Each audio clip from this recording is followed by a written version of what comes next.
Close enough. Yeah. Close enough. Take a majority vote. Yeah, we're gonna vote to see. Not here. We are talking about the Constitution in general. When we left, we were talking about Article 2 in particular. What does Article 2 discuss? What branch of government? The executive. Everything that has to do with the president and vice president. And we had just finished up with the oath. The oath of office for president is actually listed in the Constitution. All right? Now, the president can be impeached for treason, bribery, high crimes, and other misdemeanors. All right? Now, one of the things that the presidents throughout history have been doing is they have been writing executive orders. Now, the first president to ever write an executive order was George Washington. Now, an executive order is for the people who work for him at the White House. You know, it's like order more paper clips. No starch. That's an executive order. Right? Since then, presidents have been using executive orders for a whole lot more than that. Now, let's just pick on Bill Clinton because he's an easy target. Bill Clinton signed a total of 357 executive orders while he was president.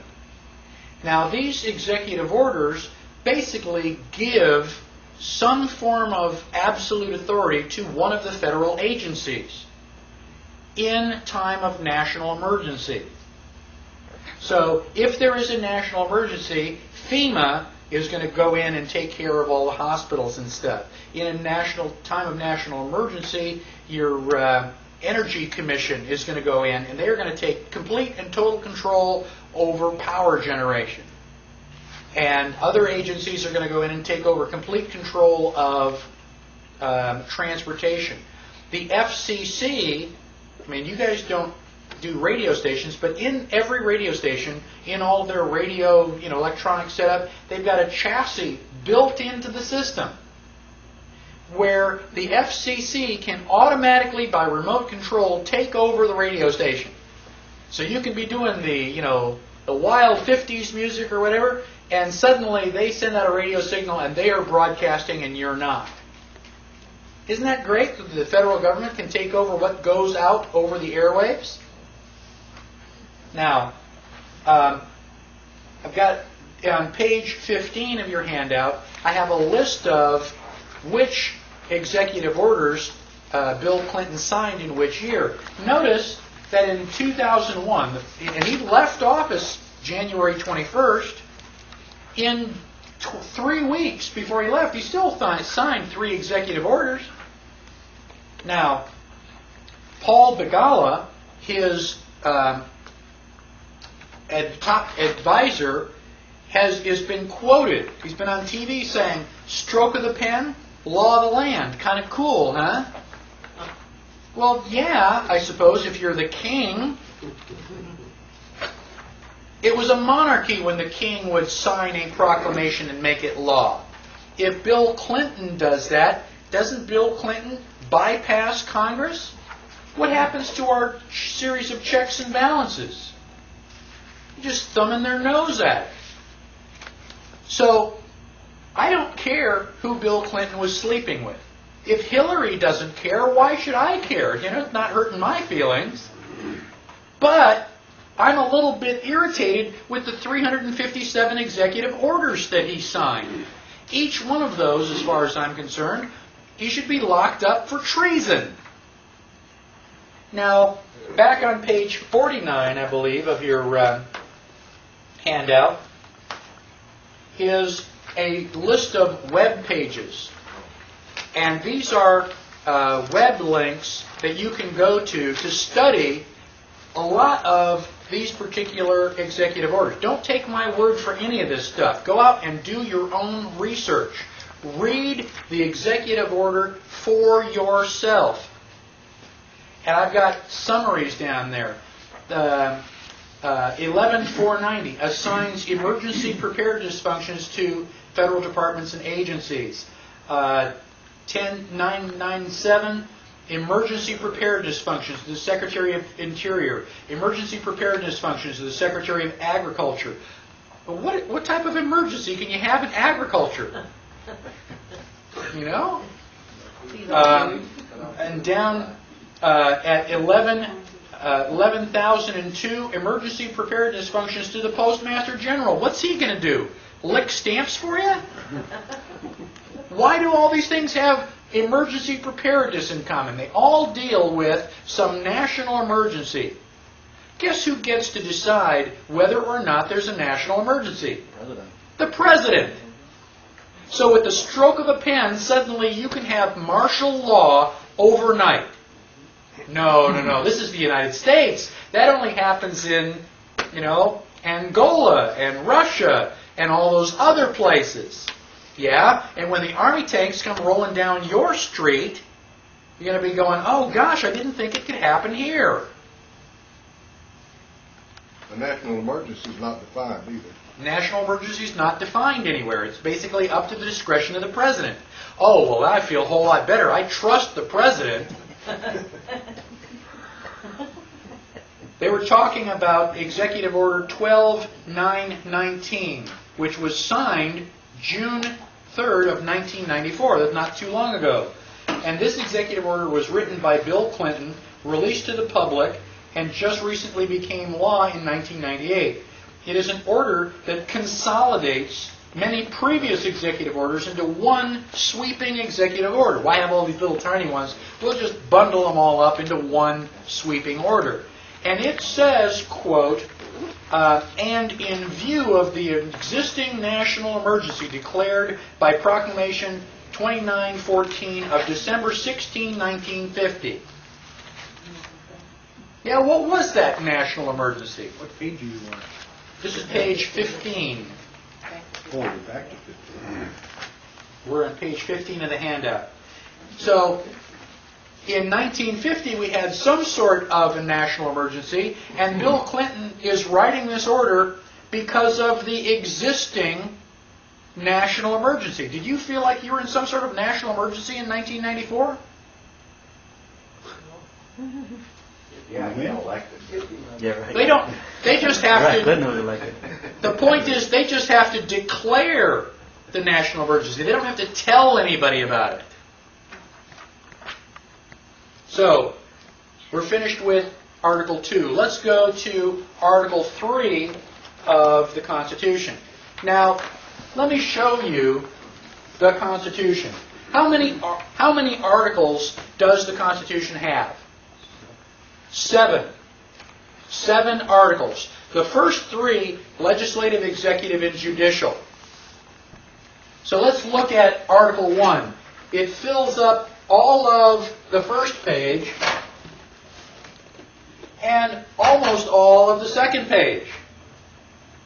I mean, and these are large pages. There's a lot of stuff in Article 1 for Congress. Then we start Article 2 down in the bottom and finish up Article 2 on this next page. So it's not quite a full page for Article 2 for the President. Article 3, I mean, it's like less than a third of a page. There's not a whole lot there. Well, what is the Constitution? The Constitution is supposed to be the chains of the Constitution. It's supposed to put limitations on government. Which branch of government has the fewest chains? Judicial. The judicial. Which one do you think is most hazardous to your liberty? Judicial. Now, open up your book on the Constitution to page 31. You'll see the beginning of Article 3. It says, the judicial power of the United States shall be vested in one Supreme Court. All right, that's good. Now down to the 4th and 5th line. The judges of both the Supreme and inferior courts shall hold their offices during good behavior. What does that mean? They just have to comb their hair and brush their teeth before they show up? These Congress can remove it. What does it mean that they are elected for good behavior? Honor their oath. It's life term. Once you're elected, you have to die or quit before you're out. You get elected once, and unless we impeach you for treason, you are there for life. That's why everybody wants to be a Supreme Court judge. You know, basically you don't have to worry about going up for election anymore. Why are we always worried about who we vote for in the popular election for president? Not that it means anything. Because you don't know who they'll appoint as Because the judges. President of the United States is the guy that appoints Supreme Court judges. Imagine Al Gore being president, and who is he going to appoint as a Supreme Court judge? Hillary. And then you got that judge until that judge dies. That's why everybody's so worried about who the next president is, not because we give a 2 cents about what he is, but who he's going to appoint. We're going to be stuck with that person for life. Now, let us go to the bottom of page 31. This is the beginning of section 2. And it says, the judicial power shall extend to all cases in law and equity. What does that mean? In law and equity. Constitution and contract.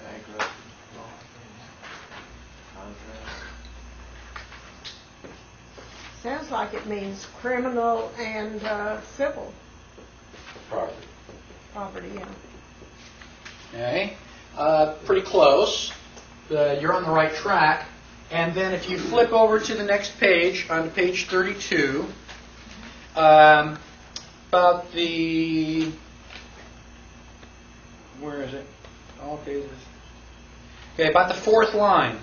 To all cases of admiralty and maritime jurisdiction.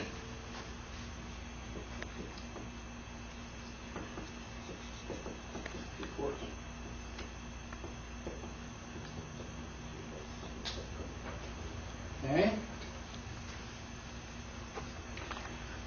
The key is in this last phrase, admiralty and maritime jurisdiction. We have a different jurisdiction. These are the 3 types of law that the Supreme Court has jurisdiction over. We have, the Constitution is the supreme law of the land. But that is only common law.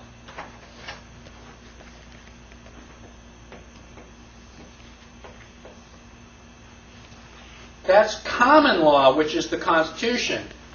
In common law, everything is based on property. Surprise! What derives from property? Rights. The Constitution is supposed to protect your rights, and so it's got to be, common law has got to be based on property.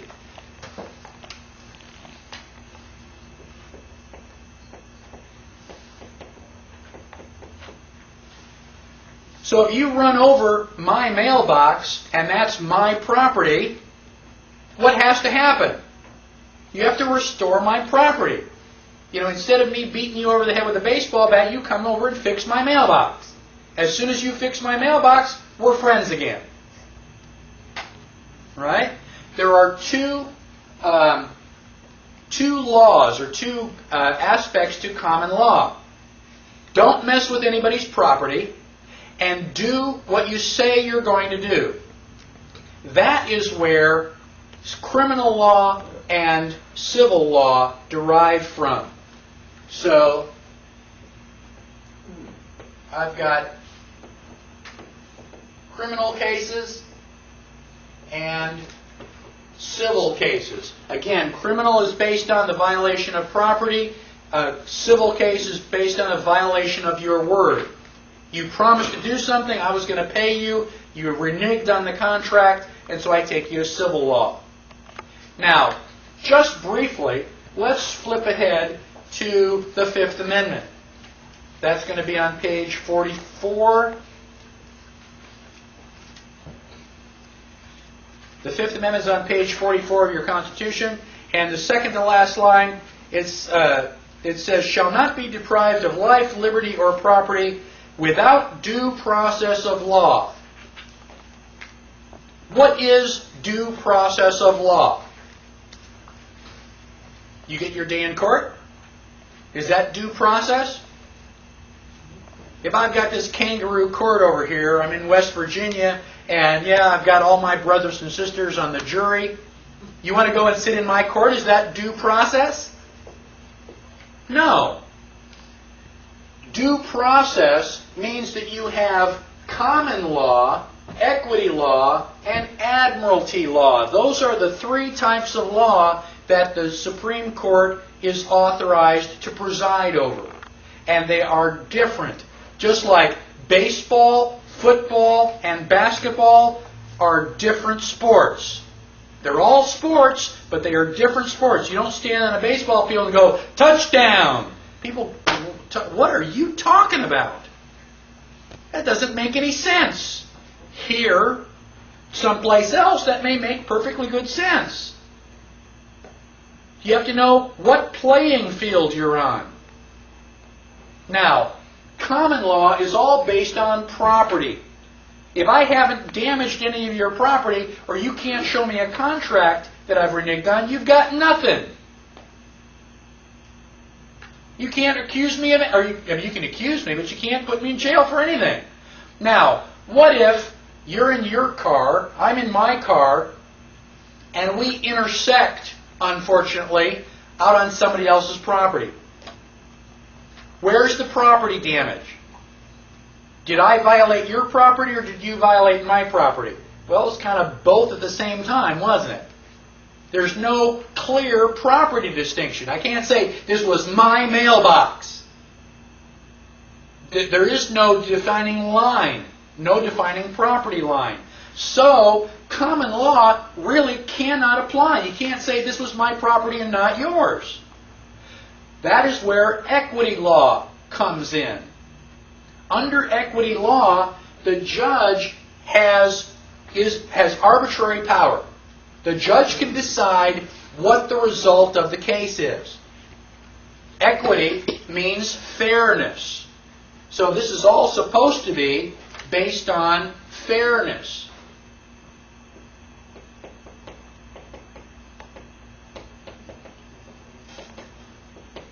Defined by who?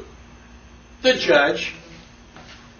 So, I mean, if you like the judge and you trust him, that may not be so bad. But, you know, if you don't trust the judge, you may be in for a real rude awakening. Now, if it's not going to be in equity court, then you drop down into admiralty court. What does admiralty and maritime make you think of? Water. All right is based on property. If I go out onto the ocean in my boat, who owns the ocean? Nobody. Nobody. Nobody owns the ocean. There's no property. There's no land. I can say, this is my land, and the land's not going to move. But the tide comes in, the tide goes out. You know, nobody owns the ocean. And so you have a completely different body of law.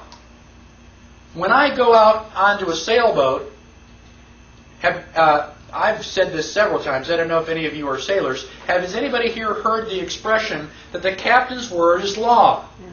Okay? It's not a euphemism. It doesn't mean, the old man's just grouchy till he gets a second cup of coffee. It means the captain's word is law. He doesn't have to be right. He just has to be the captain. When he goes out into the ocean in his boat, he has a 40-foot floating country, or however big his boat is. It's his country, and he is a dictator. End of story. He doesn't have to be right. He can throw you in the brig for anything he wants. You have your hair parted on the wrong side. Now, if I'm floating out there on the ocean in my boat, and I find another boat, and there's nobody on the boat, who owns it? The captain. The captain. This is called, what is this called? Salvage rights. Salvage rights. Thank you. It's another senior moment. Okay? It's salvage rights, finders, keepers. I found it, nobody else claimed it, it's mine. End of story. Is that the way we do things on land? No. This is the law of the sea.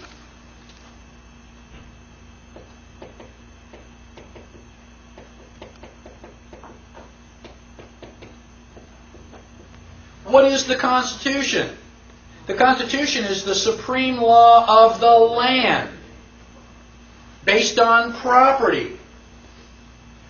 Common law and admiralty law are supposed to stay apart, just like land and water. Admiralty law is allowed to come up on land as far as the high water mark, originally. Because what is the ocean used for? Do you live there? Heck no. All you use it for is just transporting and shipping goods back and forth. It's used for commerce. So anybody who had a ship out on the ocean, you were selling stuff or taking it somewhere to be sold. Now, when we had the United States is different. We've got the Great Lakes. England doesn't have any Great Lakes. We've got all these rivers that England doesn't have. You can send your ships up and down these rivers inland. Well, gosh, that doesn't make any sense anymore. We can't say law of the sea, so now it is really the law of commerce. It's not so much where you are doing it, it's what you are doing. So you've got three bodies of law that the Supreme Court can adjudicate. Common law, equity law, and admiralty law. And they're different. Right? Now, are those the only bodies of law? No. Those are the only ones that the Constitution acknowledges. So we can have, these are constitutional laws. Anything that is specified by the Constitution is constitutional. Anything which is prohibited by the Constitution is unconstitutional. What if something is not specified but not prohibited by the Constitution? What do we call that? Administrative. It's extra constitutional.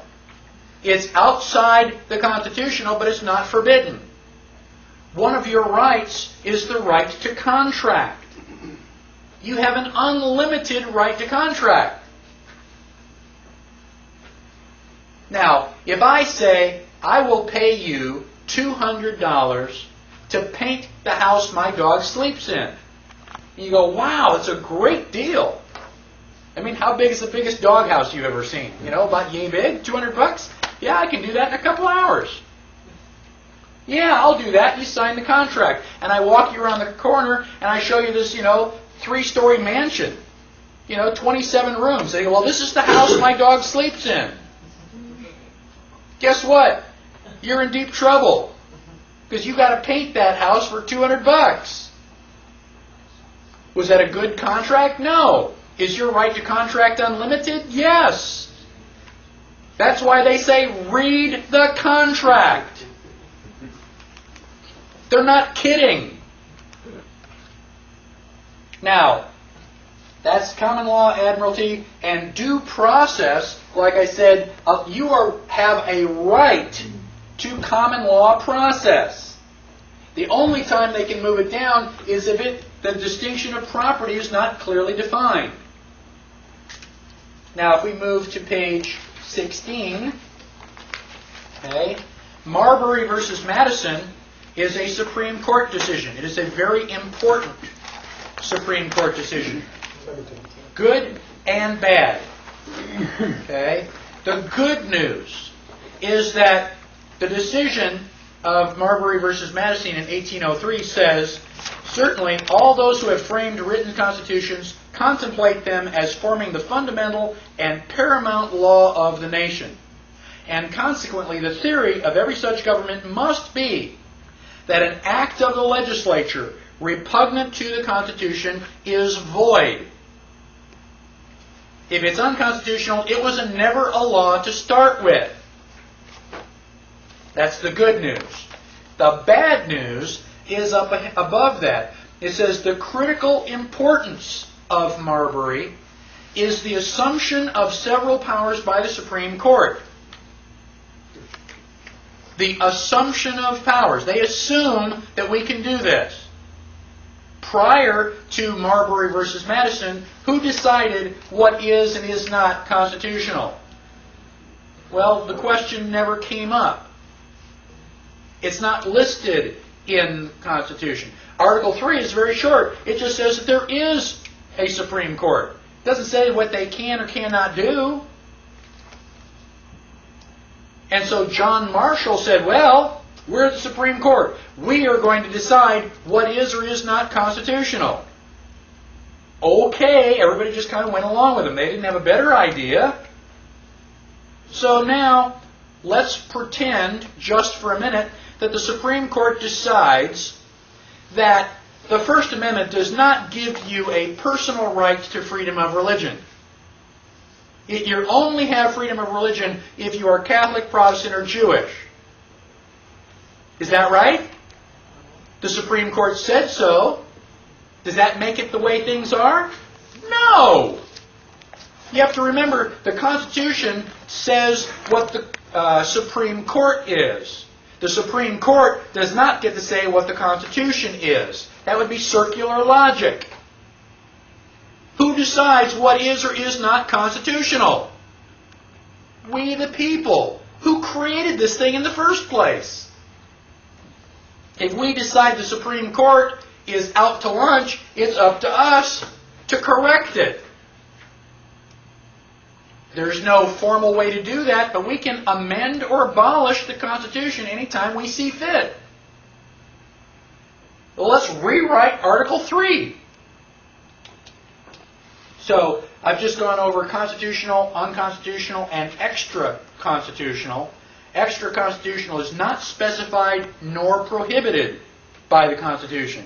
It is basically just in addition to. Now, there are some ideas that came about because of all this shipping. You're in England and you ship all your stuff to North America, and all the people buy it and pay you in gold, which is the only thing they would pay you with. And your boat is coming back to the United States, or to England from the United States, with all this gold. What happens if the boat sinks? Well, yeah, salvage rights. Anybody who can get the gold, it's yours. Is laying right down there where the Titanic is going to be. That gold is lost forever and ever and ever and ever, for all intents and purposes. So what they did was they set up insurance companies where you had limited liability. You have several shipping companies, and if my boat sinks, the other shipping companies are going to help me pay for it, so that I don't lose everything that I had with that one boat. Now, the bad news is that if one of their boats sinks, I've got to chip in money to help pay for theirs. That's limited liability.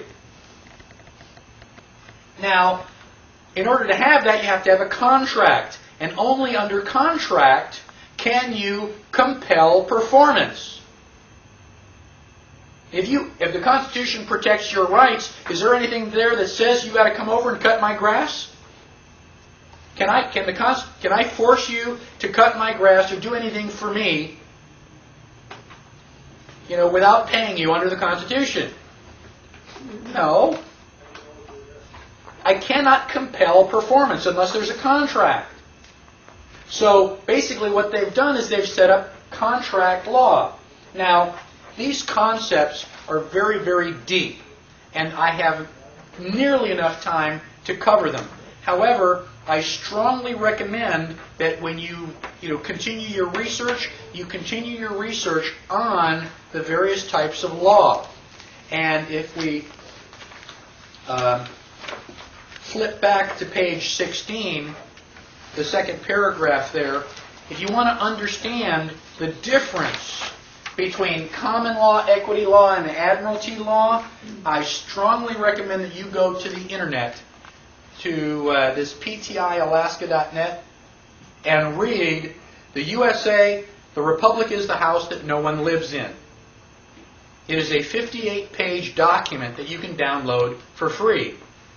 Don't give me, oh man, 58 pages? Oh, that's a lot. Okay, don't read it and let your liberties go down the toilet. Liberty is not going to be easy. Reading a 58-page document is the least of your worries. And it is at the very least that you can do to protect your liberty. And that will give you a very, very clear understanding of the different forms of law and how much of this derives from Roman civil law, where you have no rights.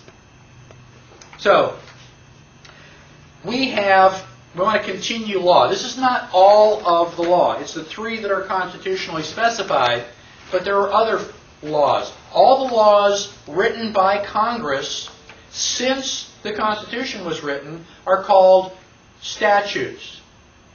Originally, they were organized by date.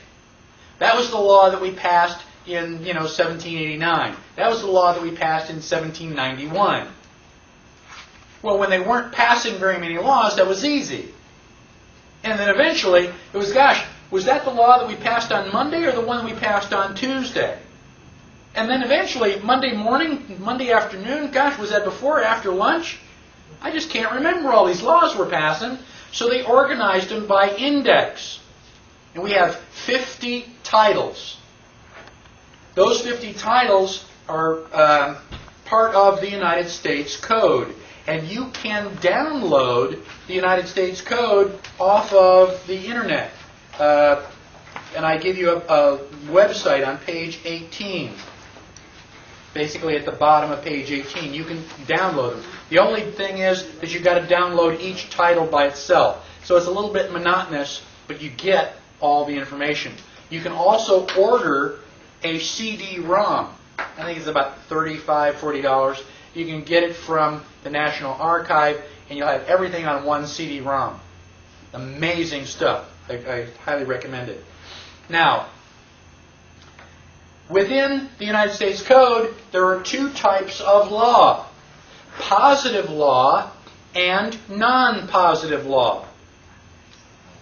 Positive law applies to everybody. The Freedom of Information Act, Title V, that applies to everybody. Black, white, male, female, young, old, doesn't matter. It applies to you. Some of these laws are non-positive law. They don't apply to everybody. Title 27 of the United States Code is alcohol, tobacco, and firearms. Now, if you distill alcohol, or grow tobacco, or build guns, you fall under alcohol, tobacco, and firearms. And you have to pay special taxes. Anybody here distill alcohol? Grow tobacco? Build guns for a living? Okay. Well, if you don't do any of those things, then Title 27 does not apply to you. And it is non-positive law. It only applies to the people who do those special things. Now, if it is positive law, it says so. You go to Title V, it says, this is positive law.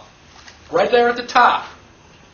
Well, you can go through the 50 titles, flip over to page 18, and I have given you a list of all the positive law titles. These are the laws that you apply to you and absolutely must be followed. Okay? And out of the 50 possible titles, only 22 have been enacted into positive law. Can you find Title 27? Alcohol, tobacco, and firearms? No, because it's not positive law. Please find Title 26, Internal Revenue. 23, 28. 26 should fall right in between there someplace. Title 26 is not positive law. It does not apply to everyone. And your question is, Who does it apply to? And it's a perfectly valid question. Okay, one that we are going to be asking the IRS here very, very soon. But basically, the people who are liable for income tax are non-resident aliens, foreign corporations, and United States citizens living and working in a foreign country. So if that doesn't describe who you are, then you are not liable to the Title 26 tax code, which is a shock and a surprise to many people, although not in this group.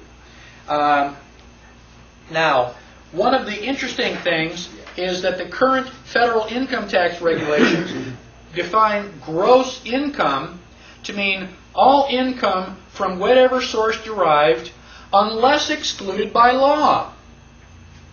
So there are some incomes which are not gross income. The regulations explain that the items of income compensation for services make up classes, and then regulations direct the reader to another section which provide classes. A class of gross income may be excluded income. And that leads to a section, it's very, very convoluted. I mean, they can't just say it in black and white because then you'd know. They've got to go jump from here to there and make it really complicated. But eventually, you find out that this leads to a section where the types of income that are not considered to be exempt, eliminated, or excluded are listed. And the list only includes income from certain types of international and foreign commerce. How many people here are doing international or foreign commerce? I didn't think so. So, what you can do, for those of you who are interested in this, you can go to page 52 of the handout. And I have a long list of websites that you can do research in or at, establishing basically what the tax code is, what it says, and I'd like to repeat the 3 rules listed over on the side. Principled American who decides to exercise his or her rights in the face of government should be careful to pay attention to 3 rules. Rule number 1, protect your property. Rule number 2, get educated. Then rule number 3 is take action. Do not do them in the reverse order. The government does not play fair. They do not play nice. If you are going to do this at all, be prepared for the ride of your life, because it's going to take pretty much all of your energy. Now, most of the law here in the United States falls under the Uniform Commercial Code, the UCC. Now, uniform means the same, or, basically everything is alike. What they did in the early 1930s is to take equity law, where the judge has an arbitrary decision, and admiralty law, and combine them together into the UCC, uniform. So that equity and admiralty are now the same. That makes everything a lot more convenient, doesn't it? Convenient for whom? Convenient for you? No, the people who are taking advantage of it. This is Uniform Commercial Code. What does commerce mean? Trade. Trade, contract. And code is not law, necessarily. It's convoluted. It's cryptic, and it's hard to understand. Now, under common law, the presumption is that you have rights, unless you voluntarily waive them. All of your rights are protected except the ones you give up. Under the Uniform Commercial Code, the opposite is true. Under the Uniform Commercial Code, it is assumed that you have no rights unless you explicitly reserve them. say, oh, by the way, I've got all my constitutional rights. Oh, by the way, I have freedom of speech. Now, how do you do that? If you are in a Uniform Commercial Code contract, you need to go to Section 1, Clause 207, which is defined on page 19, UCC 1-207, performance or acceptance under reservation of rights. A party who with explicit reservation of rights performs or promises performance or assents to performance in a manner demanded or offered by the other party does not thereby prejudice the rights reserved. Such words as without prejudice or under protest or the like are sufficient.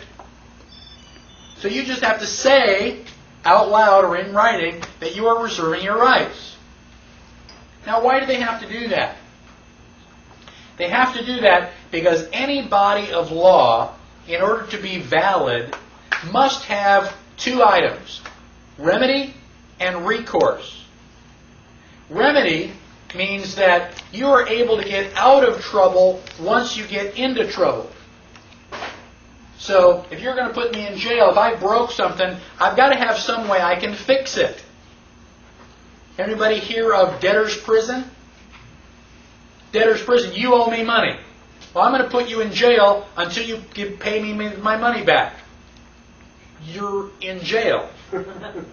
How are you going to go out and get any money? Well, that's your problem. Kind of a catch-22, isn't it? And so you just had all the prisons just filling up with all these people who couldn't pay their debt, which is now completely and totally illegal. Now, under... the other option, the other thing that law must have is recourse. You have to have some way to stay out of trouble in the first place. It's like, okay, just tell me what I'm going to do so I don't get put in jail overnight in the first place. And that's recourse. And that's what UCC 1-207 is. They've got it all the rules are set up so they win the game. Mostly because we didn't tell you the rules. Is the UCC unconstitutional? No. Is it specified by the Constitution? No. It makes it extra constitutional. It is out there in addition to the Constitution. Do you have a right to sign contracts under the UCC? Yes, your right to contract is unlimited. You can sign any contract you want. You just have to know that you've done it. And they're not telling you. Now, what generally happens under the UCC is something called notice and grace. I have to inform you of what's going on, and I have to give you some time period for you to respond. So I send you a letter. Dear Joe, you owe me $1,000. Love, Mike. And I mail you this letter. You go, $1,000? I don't even know Mike. And you just wrinkle it up and you throw it in the garbage can. You figure this is just, like some hoax. Well, in my letter, it says, please pay me within 30 days. Please respond in 30 days. And if you just wrinkle it up and throw it in the garbage can, I show up 31 days later with the sheriff. And the sheriff will legally take the $1,000 from you. I gave you notice. I told you that you owed me $1,000. I gave you a grace period. I gave you 30 days to respond. Well, you didn't respond, so it must have been true. So your response is always, always respond. If I send you a bill for $1,000, sit down at the typewriter, the computer, mail it back going, what? I challenge that. What you can do is refuse without dishonor. You say, I don't owe you anything. Now whose job is it to prove that I gave you some sort of service? It's my job. That's what the IRS does. The IRS sends you a notice. They give you 10 days to respond. If you don't respond, you must be guilty. Don't be afraid of the IRS. Just write them a letter back within the first 10 days. Challenge their authority. Say, no, I don't owe you this money. Prove it. Oh, well, gosh, that's going to be a heck of a lot harder. Gosh, if you want us to prove it, then we're not going to be able to collect the taxes. Good. Doesn't that more often cause of, okay, we need to audit you to prove it? And that's my fear of audit. What's your Fifth Amendment right? Go ahead, audit. I've got a Fourth Amendment right to be secure in my person's, house's, papers, and effects, and a Fifth Amendment right not to incriminate myself. I've got my, checkbook and stuff. I don't have to give it to you. I don't even have to sign my 1040 form. If I sign it under penalty of perjury, must be true. Well, if I don't sign it, let me see, I don't have to give you, the government, anything that you can use to put me in jail. If I sign my 1040 form and give it to you, can you use that to put me in jail? Yes. Then I don't have to sign it. If you show me, Judge, how I can sign that without giving up my Fifth Amendment rights, then I'll sign it. But they can't do that. Bill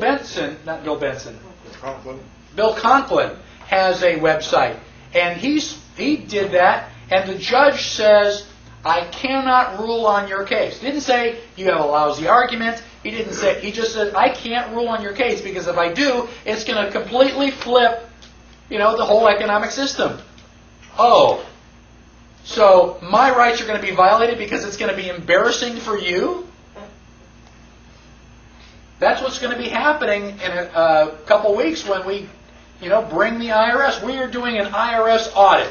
Bring in your paperwork. You show us where the law says we've got to pay this cash. Now, I think the IRS is on their way out. The IRS, by its own statistics, say that 1 out of 5 people does not pay taxes. We've stopped volunteering. It's about time.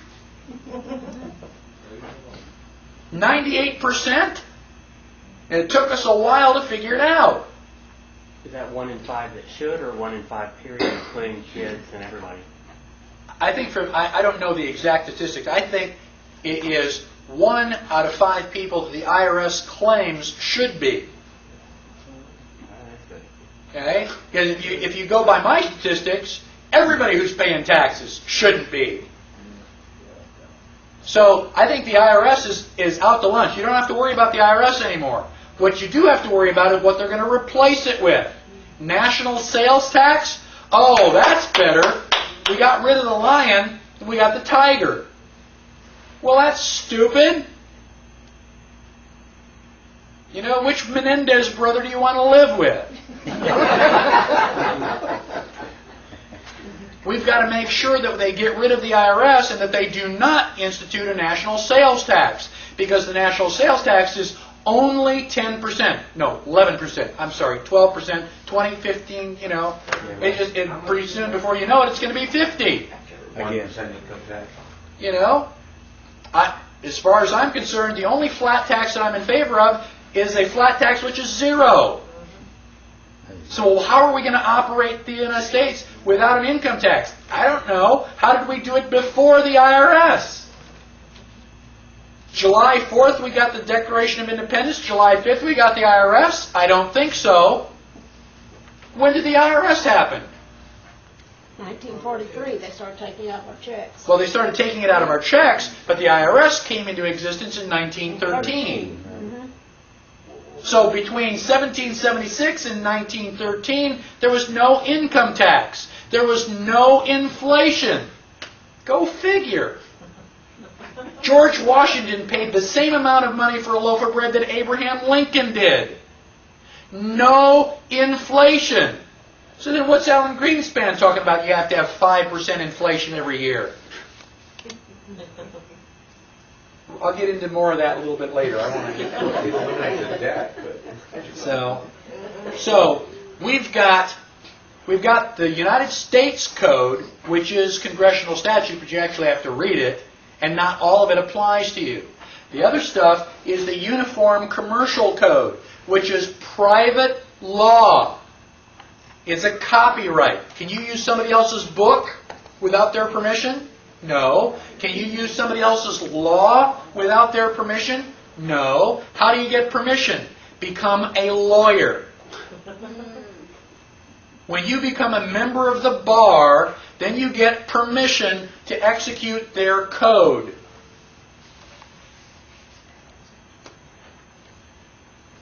Now, I've also got a site here on the web internet where you can go and download the Uniform Commercial Code for $5. You can't afford not to download it. You need to have that so that you can go and reference this stuff. You start reading it, it's like they've got it in writing. And you go, I can't believe it's in print. But it is. It's law. It is a law, and you volunteer into it. How do you volunteer into the Uniform Commercial Code? Anybody spend these? Anybody recognize this? Mm-hmm. What is this? It's a note. It's a note.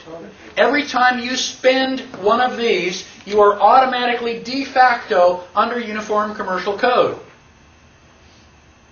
Now, what is common law? Common law is based on property or land. Now, when you are under property, your economy is quid pro quo. That is Latin, which means something for something. You gave me silver, which is something. I gave you a book. That's quid pro quo. If I give you, you have an apple, and I want to buy your apple, and I say, well, you know, I don't have any money on my, would you take an IOU?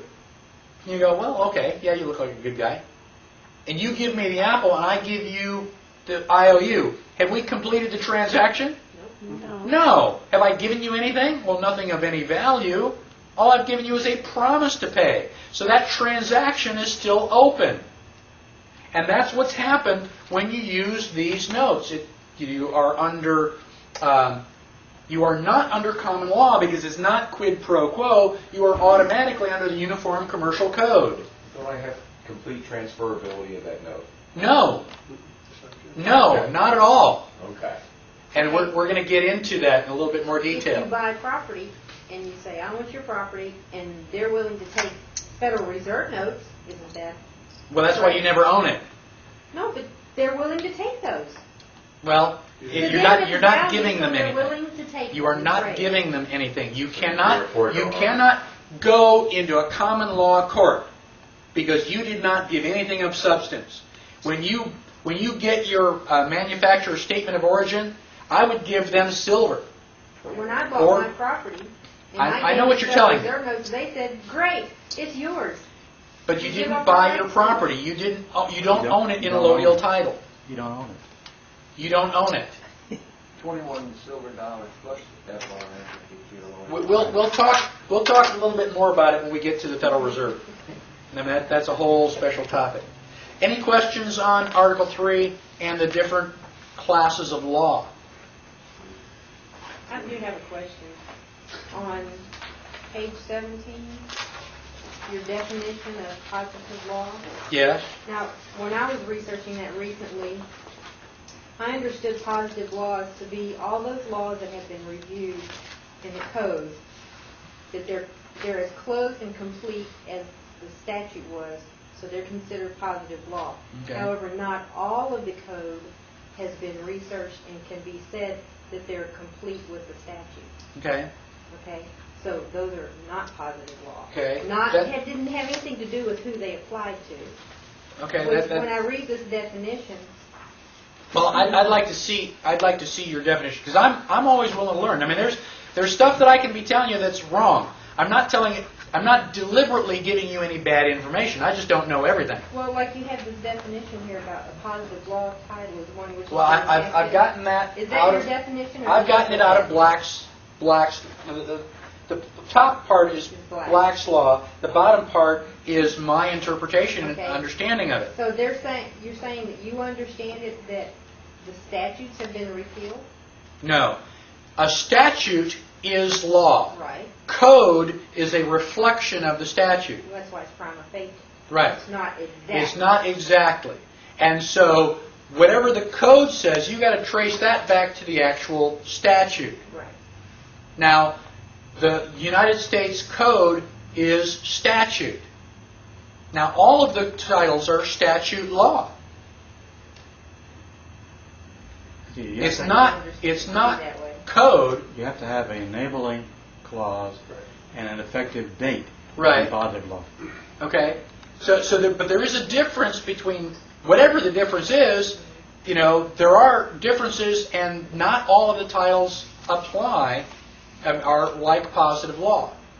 So your definition, I mean, I don't know how I would interpret that. How does that apply to Well, me? like in Title 26, they have, whoever, and I did read who they've empowered to go through and research this, has not gone through all of Title 26 and can say that each section accurately reflects the statute that was passed.